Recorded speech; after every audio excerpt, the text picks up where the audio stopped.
وأذن في الناس بالحج يأتوك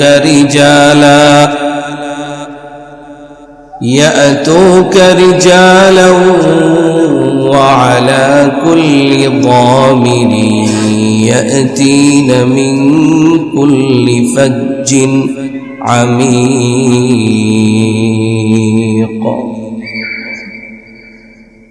হযরত ইব্রাহিম আলাইহিস সালাম যখন হজের ঘোষণা দিলেন,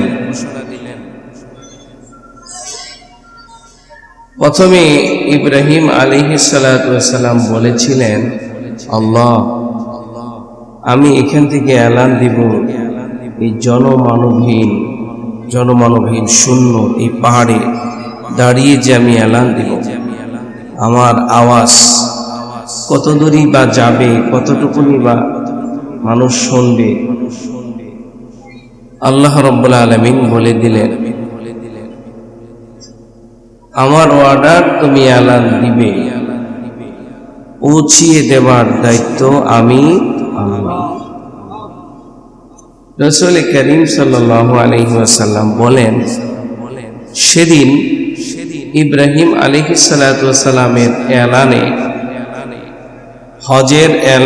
হজের আজানে শুধুমাত্র দুনিয়ার মানুষ না, আলমে আরওয়াহ রূহের জগতে যত মানুষ ছিল, অর্থাৎ কিয়ামত পর্যন্ত যত মানুষ পৃথিবীতে আগমন করবে, সমস্ত মানুষের কানে কানে এই আওয়াজ আল্লাহ রাব্বুল আলামিন পৌঁছে দিয়েছেন। আমরা সবাই সেই আওয়াজ পেয়েছি। আমরা এখানে যারা আছি, আমরাও সেই হজের আজান শুনেছি। আজকে জুমার আজান হয়েছে কি? আজকে জুমার আজান হয়েছে না? এখানে যারা আজকে জুমার এখন এই মুহূর্তে যারা এখানে আছেন, সবাই কি আওয়াজ শুনতে পেয়েছেন? এই মসজিদের আওয়াজ আজান না শুনলে আরেক মসজিদেরটা শুনছেন, যদি কেউ দূর থেকে এসে থাকেন। কিন্তু জুমার আজান তো কেউ না কেউ পাইছেন। শুধু কি আপনারাই পাইছেন, না আপনার আশেপাশে আরো যারা আছে তারাও পাইছে? কিন্তু সবাই কি মসজিদে আসছে? হজের এলানের আওয়াজ, হজের আজানের আওয়াজ সবাই পেয়েছে, কিন্তু সবাই লাব্বাইক বলতে পারে নাই। আল্লাহ তাআলা যাদেরকে দিয়ে লাব্বাইক বলাইছেন, লাব্বাইক আল্লাহুম্মা লাব্বাইক, লাব্বাইক লা শারীকা লাক লাব্বাইক, ইন্নাল হামদা ওয়ান নি'মাতা লাকা ওয়াল মুলক লা শারীকা লাক। যারা যারা এই শব্দগুলো বলেছেন, তাদেরকে আল্লাহ রাব্বুল আলামিন তার ঘর জিয়ারত পর্যন্ত নিবেন ইনশাআল্লাহ। অবশ্যই নিবেন। হজে যাওয়ার মতো সামর্থ্য নাই এমন মানুষ হজে গেছে, এমন কোন সংবাদ আপনারা পাইছেন যে তার কাছে কোনো অর্থ করি নাই, কিন্তু সে হজে চলে গেছে? অন্যের বাড়িতে কাজ করে, তার হজের সুযোগ হয়ে গেছে, এমন সংবাদ আপনারা পাইছেন না? আমাদের মাঝে এমন লোকও আছে যাদের 1-2 বার না, যদি বলে 50 বার হজ করব, 50 বার হজ করার মতো যোগ্যতা আছে, আর্থিক যোগ্যতা, শারীরিক যোগ্যতা আছে, কিন্তু একবারও তার কপালে নসিব হয়নি। নবীজি বলেন, আমি নবীজির একটা হুঁশিয়ারি শুনিয়ে আমি আজকের খুতবার দিকে চলে যাই। যার হজ করার মতো যোগ্যতা আছে, সামর্থ্য আছে, সে যদি হজ ফরজ হওয়ার পরে হজ না করে, নবীজি বলেন, ইনশাআ ইয়াহুদিয়ান ও ইনশাআ নাসরানিয়ান, সে ইহুদি হয়ে মরুক, সে নাসারা হয়ে মরুক, আমি নবীর কোনো জিম্মাদারি নাই।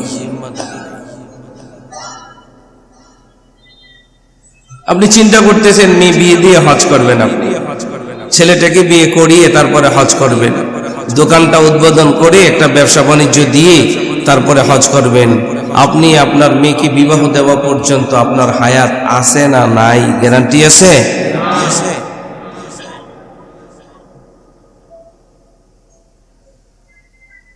ফজরের ওয়াক্ত হয়ে গেছে, আপনি ঘুমিয়েছিলেন, নামাজ পড়তে পারেননি, যখন জাগ্রত হয়েছেন তখন আপনার উপরে নামাজ ফরজ। ওয়াক্ত চলে গেছে, যাক, যখন উঠবেন তখনই আপনার উপরে নামাজ, তখন ফরজ হবে। বাকি ঘুমিয়ে পড়ছেন তো তখন মাফ। ঘুমানো অবস্থায় কি, ঘুমানো অবস্থায় কি বলেন? মাফ। কিন্তু একটা ফরজ হজ, এখন আপনি ধনী, এখন আপনার উপরে হজ ফরজ, কালকে যে আপনি ধনী থাকবেন গ্যারান্টি কিন্তু নাই। কিন্তু হজের ফরজের জিম্মাদারি যাবে না, হজ ফরজ থেকেই যাবে। সুতরাং আজকে আপনার অর্থবিত্ত আছে, কালকে নাও থাকতে পারে। আমি কি আপনাদেরকে মাসালাটা বুঝাইতে পারছি? এই জন্য যখনই হজ ফরজ হবে তখনই তার উপরে হজ করা জরুরি। এবছর হয়েছে, প্রস্তুত করে প্রসেসিং করে হজের উদ্দেশ্যে ফিকির করে ফেলাম, ব্যাস আপনি হজের জন্য সম্পূর্ণ প্রস্তুতি করছেন, হায়াত নাই, আল্লাহর কাছে জবাবদিহিতে আছে, আল্লাহ আমি প্রস্তুতি নিয়েছিলাম, আমার হায়াত ফুরাই গেছে। এক তো মনের আবেগও আছে, আবার জিম্মাদারিও আছে। আল্লাহ তাআলা জিম্মাদারি এবং আবেগ উভয়টাকে পূরণ করার তৌফিক দান করেন। আমি আজকের খুতবায় আপনাদের সামনে কোরআনুল কারীম থেকে একটি আয়াত তেলাওয়াত করছি। আল্লাহ রাব্বুল আলামিন বলেন, وَإِذِ ابْتَلَى إِبْرَاهِيمَ رَبُّهُ بِكَلِمَاتٍ فَأَتَمَّهُنَّ قَالَ إِنِّي جَاعِلُكَ لِلنَّاسِ إِمَامًا قال ومن ذريتي قال لا ينال عهد الظالمين।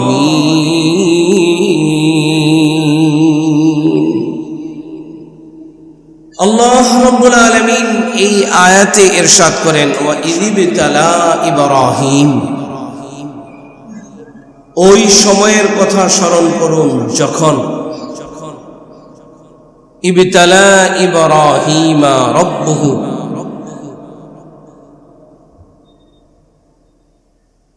তার প্রভু ইব্রাহিম আলাইহিস সালাতু ওয়াস সালামকে কতগুলো বিষয়ে পরীক্ষা করেছিলেন।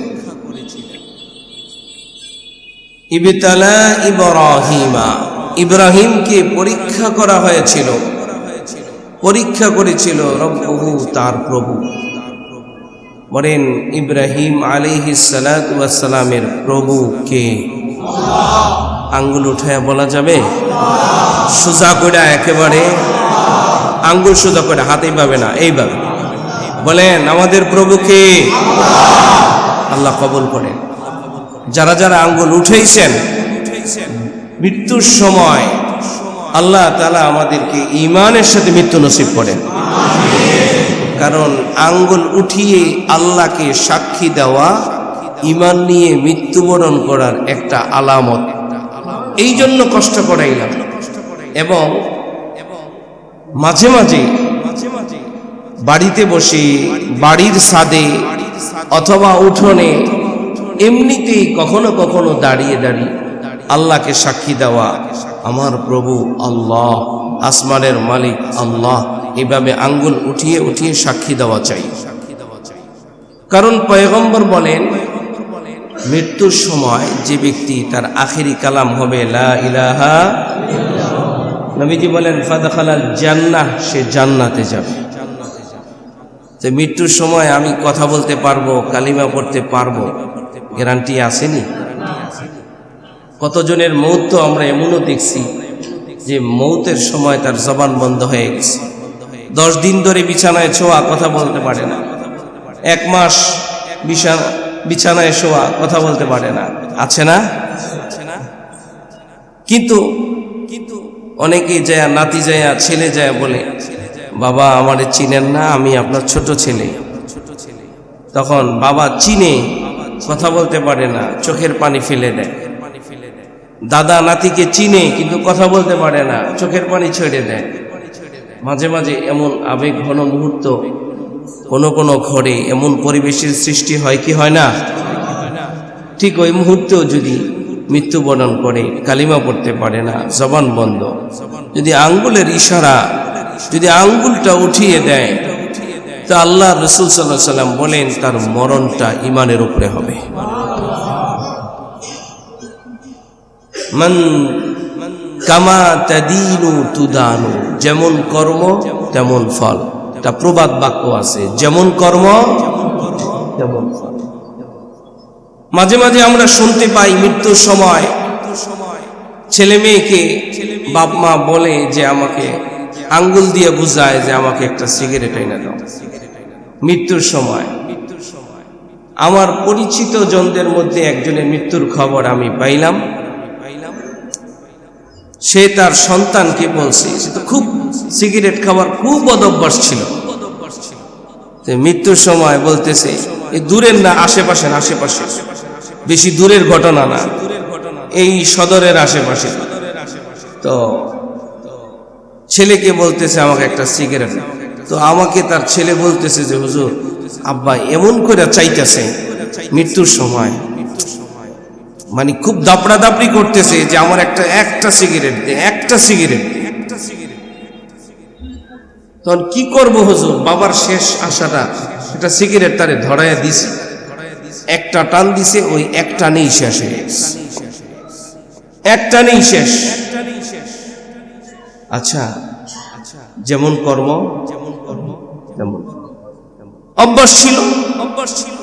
মানুষ তো একটা কথা বলে, অভ্যাস মানুষের দাস, না দাস মানুষের অভ্যাস? কোনটা?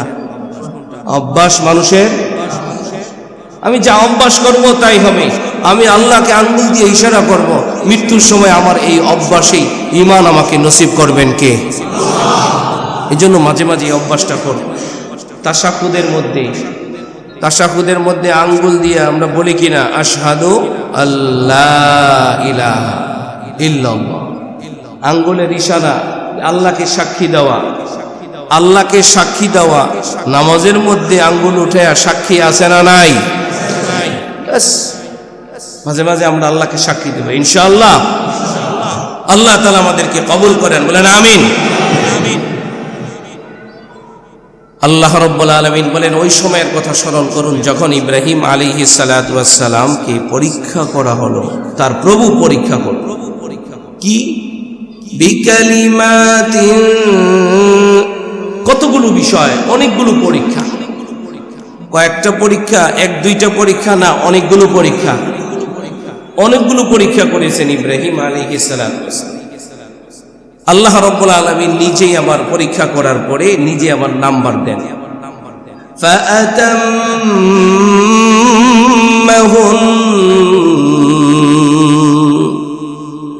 আল্লাহ রাব্বুল আলামিন নিজেই নাম্বার দিলেন পরীক্ষা করে, যে ইব্রাহিম আলাইহিস সালাতু ওয়াস সালাম 100-তে 100।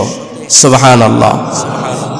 কততে কত বলেন না, কততে কত? ফাতাম্মাহুম, পরিপূর্ণ নাম্বার পেয়েছে, পূর্ণতা লাভ করছে, সমস্ত পরীক্ষায় সফল। কঠিন থেকে কঠিন সমস্ত পরীক্ষায় আমাদের পিতা ইব্রাহিম আলাইহিস সালাতু ওয়াস সালাম সফল না ব্যর্থ? তাহলে আমরা আমাদের পিতার সন্তান, আমরা সফল হব না ব্যর্থ হব? কি বাবার পথে হাঁটতে রাজি ইনশাআল্লাহ? আল্লাহ কবুল করেন। সফলতার পরীক্ষার রেজাল্ট হয় শুধুমাত্র রেজাল্ট হয় না পুরস্কারও হয়? বলেন, পরীক্ষার শুধু রেজাল্ট হয় না পুরস্কার হয়? পুরস্কার দেওয়া হয় না? আল্লাহ রাব্বুল আলামিন পরীক্ষা নিলেন, রেজাল্ট দিলেন, ফাতাম্মাহুম, এরপরে পুরস্কারও দিয়ে দিলেন। قال إني جاعلك للناس إماما। আল্লাহু আকবার। পুরস্কার ঘোষণা করে দিলেন, قال إني جاعلك للناس إماما। আল্লাহ রাব্বুল আলামিন বলেন, আমি তোমাকে বানালাম মানুষের নেতা। সুবহানাল্লাহ। ইমামা, ইমাম বানিয়ে দিলেন, মানুষের ইমাম বানিয়ে দিলেন, মানুষের নেতা বানিয়ে দিলেন। এই আয়াতটা নেতৃত্বের একটা মূল নীতি বটে।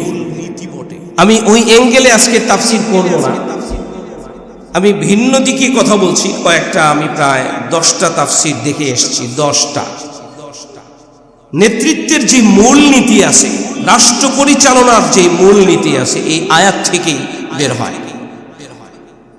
কিন্তু আমি আজকে ভিন্ন দিকে আলোচনা করার প্রয়াস করেছি, এই জন্য আমি ওদিকেই যাচ্ছি। তাহলে প্রথম কথা বললাম, পরীক্ষা, রেজাল্ট ঘোষণা, পুরস্কার। বলেন, পরীক্ষা, রেজাল্ট ঘোষণা, পুরস্কার।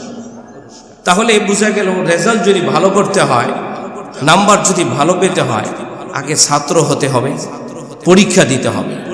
আমরা পরীক্ষা দিতে রাজি আছি না? ইনশাআল্লাহ রাজি আছি পরীক্ষা দিতে, কারণ আল্লাহ তাআলা আমাদেরকে বানাইছেন পরীক্ষা করার জন্য। খুলেন কোরআন, আল্লাহ রাব্বুল আলামিন বলেন, ইন্না খালাকাল ইনসানা মিন নুতফাতিন আমশাজ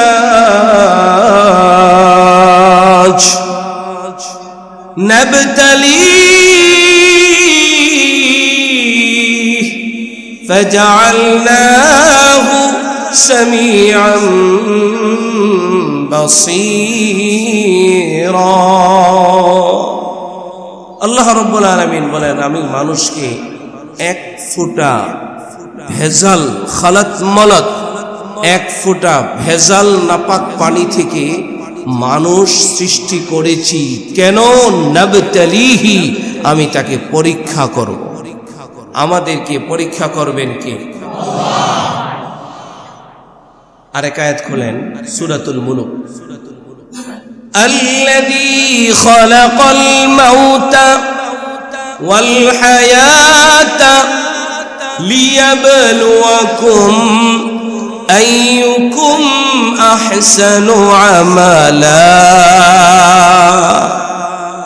আল্লাহ রাব্বুল আলামিন বলেন, الذي خلق الموت, আমি মউত সৃষ্টি করেছি, ওয়াল হায়াতা, এবং হায়াত সৃষ্টি করেছি।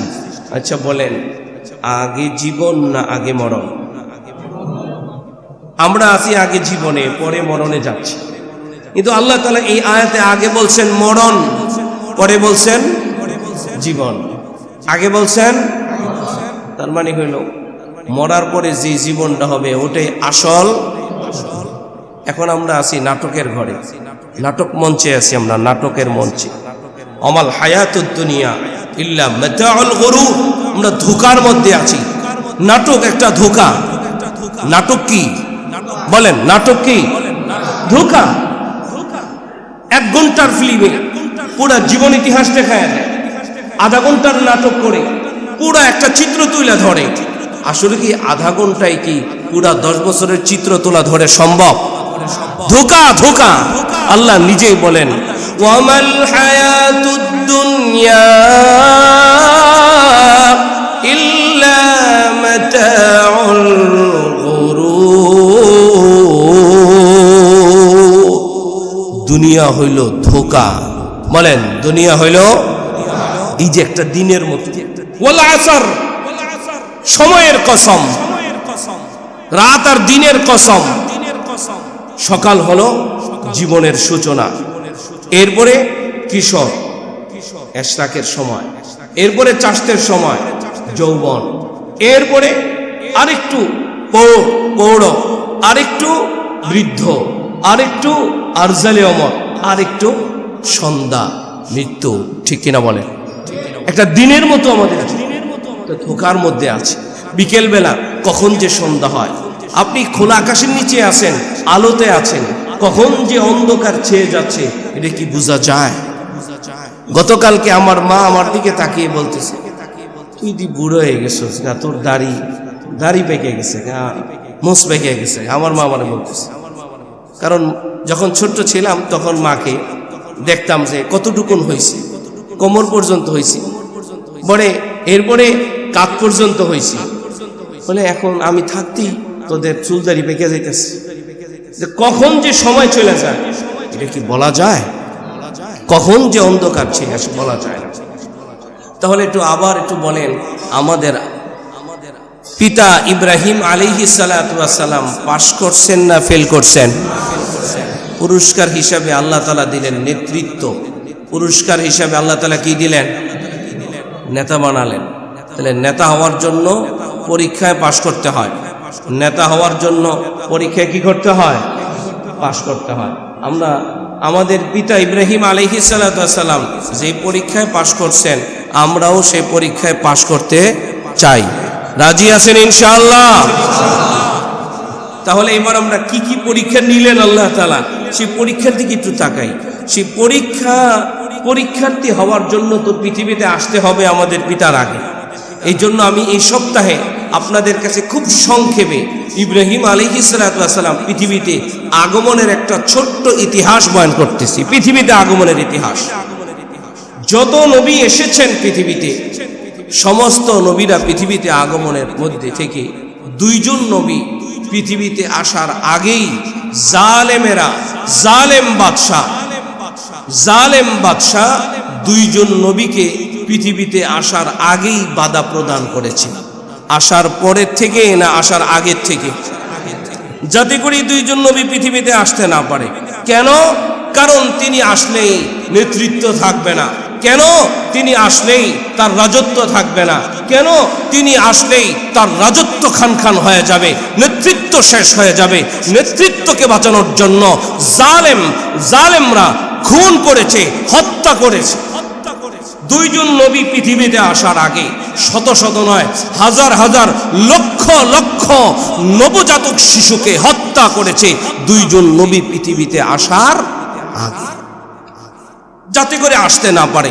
যদি নেতৃত্ব ছুটে যায়, ইতিহাস একই রকম ঘটতেছে, কিয়ামত পর্যন্ত ঘটতে থাকবে। নেতৃত্ব টিকিয়ে রাখবার জন্য যদি কখনো কোনো সত্যকে গলা টিপে ধরতে হয়, জালেমেরা সত্যকে গলা টিপে ধরে, ঠিক কিনা বলেন?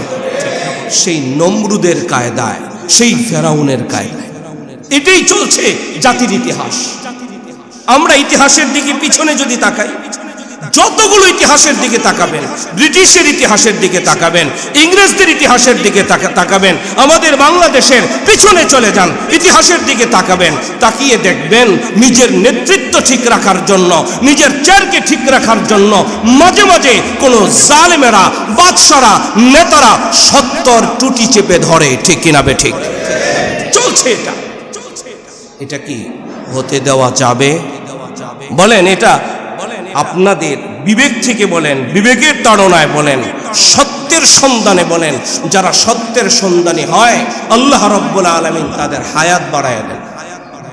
ইতিহাসের পাতা থেকে একজনের নাম আমি আপনাদেরকে শোনাই, যিনি ছিলেন সত্যের সন্ধানী।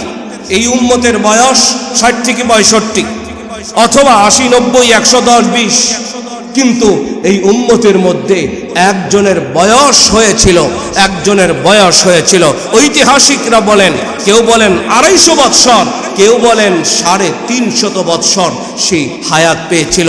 ওই ব্যক্তির নাম হলো হযরতে সালমান ফারসি রাদিয়াল্লাহু তাআলা। তিনি ছিলেন সত্যের সন্ধানী, সত্যকে খুঁজে ফিরেছেন, তো আল্লাহ তাআলা তার হায়াতকে বাড়ায় দিচ্ছেন। এই জন্য আমরা সত্যের সন্ধানী হতে চাই। তো কারা কারা লিল্লাহি তাকবীর। আল্লাহ তাআলা আমাদেরকে সত্যের সন্ধানী হওয়ার তৌফিক দান করেন। ইব্রাহিম আলাইহিস সালাতু ওয়াস সালামের জন্মের আগে তাকে বাধা প্রদান করা হয়েছে। তৎকালীন সময় বেবিলন শহর, যাকে বাবেল শহর বলা হয়। বাবেল শহর বলা হতো, যা বর্তমান মানচিত্রে ইরাকের উত্তর অঞ্চলে মৌসেল শহরে, যেটা ইরাকের রাজধানী বলা হয়, মৌসেল শহর।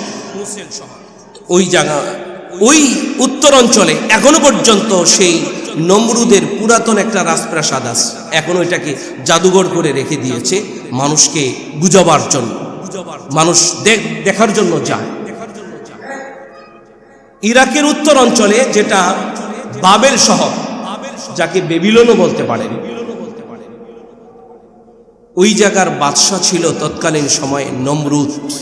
বলেন বাদশার নাম কি? নমরুদ নিজেকে নেতৃত্বের আসনে বসতে বসতে এতটাই অহংকার, দাম্ভিক হয়ে উঠেছিল যে শেষ পর্যন্ত নিজেকে খোদা দাবি করে বসলো। কি দাবি করে বসলো? فقال انا ربكم الاعلى। শুধু খোদা দাবি করে নাই, কয় আমি বড় খোদা। রাজ সিংহাসনে বসে ঘোষণা করে দিল যে আমার কাছে যারা আসবে তারা আমার পায়ের সামনে মাথা নত করতে হবে। প্রত্যেক দিন যখন সংসদের অধিবেশন হতো, সমস্ত সংসদ সদস্যরা, মন্ত্রী পরিষদ সকলেই আগে রাজার প্রণাম করত, তারপরে তাদের সভা সংসদ শুরু হতো। এবং প্রত্যেক দিন সকালবেলা ওই রাজ্যের যারা প্রজা, তারা একটা মাঠের মধ্যে, যখন রাজা একটা চেয়ারের মধ্যে বসত আর প্রজারা এসে প্রত্যেকেই মাথা নত করত, কেউ কেউ ওই নমরুদের পায়ে সিজদা বনত। এটা ইমানদারি না শিরকি? এটা ঠিক না বেঠিক? হালাল না হারাম? জায়েজ না নাজায়েজ? যা আছে সমস্ত ফতুয়া আপনারাই দিলেন। চলছে এই বাদশার রাজত্ব, জুলুমবাজি কায়দা, যা মনে চাই তাই করতে থাকে। নিজেকে খোদা দাবি করে বসছে। রাতের বেলায় রাজপ্রাসাদের মধ্যে ঘুম। এমন খোদা যার খোদা নিয়ে আছে। আমাদের আল্লাহ এক, অদ্বিতীয়। কুল হুয়াল্লাহু আল্লাহুস সামাদ, লাম ইয়ালিদ ওয়া লাম ইউলাদ ওয়া লাম ইয়াকুল লাহু কুফুয়ান আহাদ। আল্লাহ এক, অদ্বিতীয়। তিনি কারো মুখাপেক্ষী নহেন, তার কোনো সন্তান নেই, তিনিও কোনো সন্তান জন্ম দেন না। ওয়া লাম ইয়াকুল লাহু কুফুয়ান আহাদ, তিনি কারো সমকক্ষ, তার সমকক্ষ কেহ নাই। আর এমন খোদা যার কি আছে, বাংলায় কইতিলি তো খোদানি কইতিব, যে তার খোদানি আছে। খোদার খোদানি রাজপ্রাসাদে ঘুমোচ্ছে। রাতের বেলায় ঘুমের ঘরে স্বপ্ন দেখল যে একটা ছোট্ট শিশু, মাত্র 13-14 বছর বয়স, ফুটফুটে চেহারা, অনেক দূর থেকে বাবেল শহরের দিক থেকে তার প্রাসাদের দিকে এগুচ্ছে। পুরা প্রাসাদ ঝলমলে হয়ে গেল। এত জোরে এগুচ্ছে যে হাতখানা ঘুষির মতো করে, খুব শক্ত করে, এত জোরে একটা ঘুষি মারলো যে এক ঘুষিতে নমরুদের মাথা একেবারে ফেটে চৌচির হয়ে। সুবহানাল্লাহ বলতেন। স্বপ্নটা দেখছে কে? নমরুদ। স্বপ্ন দেখলো কে? নমরুদ এই স্বপ্ন দেখল। নমরুদ এই স্বপ্ন দেখে ঘুম থেকে চেঁচিয়ে মেচিয়ে উঠছে, হায় হায় হায় করে কান্নাকাটি করে চেঁচিয়ে উঠছে। পাশে আছে কে? তার স্ত্রী, খোদার খোদানি, খোদার খোদানি তার পাশেই ঘুমিয়ে আছে। এখন সে বলতেছে, আরে আপনি এত কান্নাকাটি করতেছেন কে? হে আমার খোদা, আপনি এত কান্নাকাটি করতেছেন কে? হে আমার স্বামী, আপনি এত কান্নাকাটি করতেছেন কেন? আপনি যদি এইভাবে কান্নাকাটি করেন তাহলে তো আপনার খোদাই ইমেজ নষ্ট হয়ে যাবে, যে খোদা আবার ডরায়, খোদা আবার ডরায়। ইব্রাহিম আলাইহিস সালাতু ওয়াস সালাম কে তার বাবা কতগুলো মাটির এই মূর্তি বানিয়ে দিয়েছিল। মূর্তিগুলো বাজারে বিক্রি করতে দিয়েছিল। চিন্তা করলো যে মূর্তিগুলো অনেকদিন ধরে মনে গোসল টোসল করে না, তো একটু সামনে নদী আছে, একটু গোসল করায় নিয়ে যায়। মাটির মূর্তি পানিতে যখন নামাইছে, এখন এগুলোর ধুইতে গেছে। মাটির মূর্তি, কাদা মাটির মূর্তি আচ্ছা পানিতে দিলে অবস্থা কি হবে? একটার হাত গেছে, একটার মাথা গেছে, আর একটার পাও গেছে। বাজারে যখন বেচতে গেছে কেউ কিনে না, কেউ যখন কিনে না ফেরত আসছে, বাবা কয় কি করছস? এই করছি। কারে? এগুলো তো মাটির। তাহলে তুমি এর ইবাদত করো কেন, এর পূজা করো কেন? বুঝেন না মনে হয়? তো যখন এই কথা বলতেছে তার স্ত্রী, আপনি যদি এইভাবে কান্নাকাটি করেন তাহলে তো পুরা রাজ্যের মধ্যে আপনার ইমেজ নষ্ট হয়ে যাবে। আপনি ইমেজ নষ্ট করেন না। কি করা যায়? কি করা যায়? এক কাজ করেন, প্রত্যেকদিন সংসদ ভবন বসে 10টায়, আজকে ইমার্জেন্সি সংসদ 1 ঘন্টা আগে ডাকেন। 1 ঘন্টা আগে ডাকা হলো, কিভাবে ডাকবো? তো পাগলা ঘন্টি বাজায় দাও। যখন ইমার্জেন্সি ভাবে সমস্ত মন্ত্রী পরিষদকে, সমস্ত সংসদ সদস্যদেরকে ডাকা হলো, সকলেই হাজির। পিছনে লম্বা কথা, সবগুলো রেখে শর্টকাট বললাম।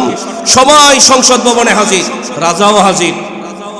হাজির হওয়ার পরে বলতেছে, আজকে ইমার্জেন্সি তোমাদেরকে এই কারণে ডাকলাম, রাতে আজকে স্বপ্নে দেখেছি একটা ছোট্ট শিশু 10-12 বছরের বয়স, সুন্দর ফুটফুটে, আমাকে এত জোরে একটা ঘুষি মারছে যে আমার মাথা ফেটে চৌচির হয়ে গেছে। আমার যে চেয়ার, স্বর্ণের খচিত চেয়ার, এটাও ভেঙে একেবারে ধূলিসাৎ হয়ে গেছে। এই স্বপ্নের ব্যাখ্যা কি? একজন মন্ত্রী দাঁড়িয়ে বলতেছে, রাজা মশাই, হে আমাদের খোদা, আপনার হয়তো মাথা গরম হয়ে গেছে, মাথা একটু গরম, একটু পেরেশানি করছেন, চিন্তা ভাবনা করছেন, হয়তো এই কারণে এটা হতে পারে বায়ু চড়া। কি বায়ু চড়া? আল্লাহ তাআলা কোরআন এটা বলেও দিয়েছেন, ক্বালু আদগাসু আহলাম ওয়া মা নাহনু বিতাআওয়িলিল আহলামি বিআলিমিন ইয়া আইয়ুহাল মানাফতুলি ফি রুইয়া ইন কুনতুম লিরুইয়া তা'বুরুন। যে আমি যে স্বপ্ন দেখছি, আমার মন্ত্রী পরিষদ এই স্বপ্নের ব্যাখ্যা করে দাও। মন্ত্রীরা এবার ব্যাখ্যা দিল যে আপনার মাথা গরম। এবার গণকদেরকে জিজ্ঞাসা করে, মন্ত্রীরা যেই কথা কইছে, এখন ওই যে গণক যারা আছে এরা কি মন্ত্রীদের কথার বাইরে কইব? আমাদের দেশের অবস্থা, একজন এক কথা কইলে ওই কথার পিঁপড়ার মতো লাইন ধরা, একদিকে সব একরকম কয়। ইনসাফ না বে ইনসাফ, সত্য না অসত্য, ঠিক না বে ঠিক, সেদিকে আমরা তাকাই। ঠিক কিনা বলেন? একদিকে বলছো তো একদিকে বলতে ঠিক। এখন গণকর একই কথা। সংসদ ভবনে কিছু সরকারি আলেম থাকে না? কি বলেন? আলেম 2 প্রকার, একটা সরকারি আর একটা দরকারি। বলেন, একটা সরকারি আর একটা দরকারি। এটা সংসদেও থাকে। তার কারণ হইল যা বলবে তা ঠিক। হ্যাঁ, সরকার এটা করছে, এটা ঠিক। বেঠিকটা করলো, হ্যাঁ এটাও ঠিক। যুক্তি তর্ক দিয়া যেভাবেই হোক দলিল পেশ করা, এটাকে ঠিক করতে হবে। তো সংসদে সরকারি আলেমদেরকে জিজ্ঞাসা করলো, এই স্বপ্নের ব্যাখ্যা কি? হ্যাঁ, আপনার মনে হয় মাথা গরম। সবাই এক বাক্য। কিন্তু প্রহরীদের মধ্য থেকে একজন প্রহরী একেবারে ওখানে দাঁড়িয়ে আছে, তার মধ্যে কিছু আসমানি এলেমের বিদ্যা ছিল তৎকালীন সময়কার। সে বলে ওখান থেকে বিড়বিড় করে বলতেছে, একজনও ঠিক কথা কয় না, সবাই বেঠিক কথা কইতেছে। এই বিষয়টা আবার রাজা খেয়াল করছে। তো ওই যুবকটা কি কয়, তারে ডাকো, তারে ডাকো। তাকে ডাকা হলো। বলে, রাজা সাহেব, এতক্ষণ পর্যন্ত যত ব্যাখ্যা বিশ্লেষণ হলো, সমস্ত ব্যাখ্যা বিশ্লেষণ ভুল, এটা ঠিক না। এদিক দিয়ে মন্ত্রী পরিষদের মধ্য থেকে কয়েকজন দাঁড়িয়ে গেছে। রাজা সাহেব, হে আমাদের খোদা, আমি না বোমরানা বলেছিলাম ও ভিন্নভাবে এখানে নিয়োগ পাইছে, ও ভিন্নভাবে এখানে নিয়োগ পাইছে। ও আপনাকে মানে না, ও আপনাকে প্রণাম করে না, আপনাকে খোদা স্বীকার করে না। ও হলো জঙ্গি। ও হলো কি? জঙ্গি। ঠাস করে বলেন, নিষেধ। ওর কথা শুনেন না, একটা পাগল। রাজা সাহেব যে স্বপ্ন দেখছেন, বলে তোমরা যে ব্যাখ্যা দিছো, এই ব্যাখ্যা আমার মাথা গরম না। আমি যে স্বপ্ন দেখেছি, আমার ভিতরে সেই স্বপ্ন ঘুরপাক খাইতেছে। এটা আমিও না বুঝি, তোমরা তো বুঝি যে এই লোকের কথাই ঠিক হবে। কি ব্যাপার? বলে, রাজা সাহেব, আপনি যে স্বপ্ন দেখেছেন, আসমানি কিতাব অনুযায়ী আপনার নেতৃত্ব, আপনার রাজপ্রাসাদকে ধ্বংস করার জন্য আপনার অঞ্চলে একজন সন্তানের জন্ম হবে, যিনি আপনার নেতৃত্বকে ধ্বংস করে দিবে। এ একটা সন্তান আগমন করবে। বলেন না সুবহানাল্লাহ। এখন গণকদেরকে আবার ডাকানো হলো, ডাকাও গণে দেখতেছে এই সন্তান কি এখনো কোনো মায়ের পেটে আসছে? কয় এখনো পর্যন্ত মায়ের পেটে আসে নাই। তাহলে সমস্ত পুরুষ আর সমস্ত নারীদেরকে আলাদা করে দাও, এর জন্য একটা মন্ত্রী পরিষদ, আলাদা একটা কমিটি গঠন করো, সেই কমিটির প্রধান বানাও। ওই সংসদের একজন মন্ত্রীর নাম ছিল আজর। ওই সংসদের একজন মন্ত্রীর নাম কি? আজর। এটা কোরআনে আছে। তাকে প্রধান বানিয়ে পুরুষদেরকে আলাদা জেলখানায়, নারীদেরকে আলাদা জেলখানায়, আলাদা, বিবাহ বন্ধ, সন্তান জন্ম নেওয়া বন্ধ ঘোষণা করলো। আজকে এই পর্যন্তই বললাম। আগামী সপ্তাহে ইনশাআল্লাহ, ওমা তাশাউনা ইল্লা ইয়াশাআল্লাহ, আল্লাহ যা চায় তা হয়, মানুষ যা চায়, বান্দা যা চায় তা হয়। আল্লাহ তাআলা আমাদেরকে আল্লাহর উপরে সমস্ত বিষয়কে ছেড়ে দেওয়ার তৌফিক দান করেন। আমিন ওয়া আখিরু দাওয়ানা আলহামদুলিল্লাহি রাব্বিল আলামিন।